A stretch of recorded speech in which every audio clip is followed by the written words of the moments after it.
আসসালামু আলাইকুম দেশবাসীরা, সবাই কেমন আছেন? আশা করি সবাই ভালো আছেন। সরকার পরিবর্তন হয়ে যাচ্ছে বা হবে। আগের যে সরকার ছিল উনি পদত্যাগ করেছে, তো এখন নতুন যে কোনো এক সরকার আসবে।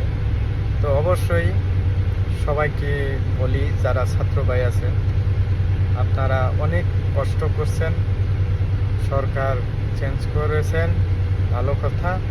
তো আপনাদের মাঝে একটাই কথা বলতে চাই, আপনারা যোগ্য ব্যক্তিকে সরকার হিসেবে গঠন করবেন, যাতে ভবিষ্যতে দেশে এইরকম আর যেন না হয়।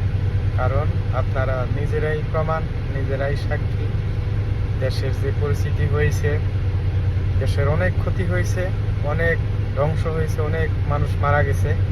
সেই জন্যই বলতেছি যে পরবর্তী নিয়ে যে সরকার আসবেন খুব সুস্থ সুন্দরভাবে দেশ পরিচালনা করবেন, সেটাই আমার কথা এবং দেশবাসীরই কথা। ছাত্র ভাইদের অনেক শ্রদ্ধা ও ভালোবাসা জানাচ্ছি। আপনারা অনেক সাহসী, বীর, উত্তম, আপনাদেরকে স্যালুট জানাই।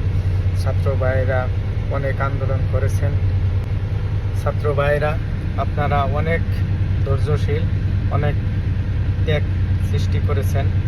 আমার যত ছাত্র ভাইরা নিহত হয়েছেন তাদের মাগফিরাতের কামনা করি, তারা ব্যস্ত নসিব হোক, এবং আমাদের জন্য তারা জীবন দিয়ে চলে গেছে।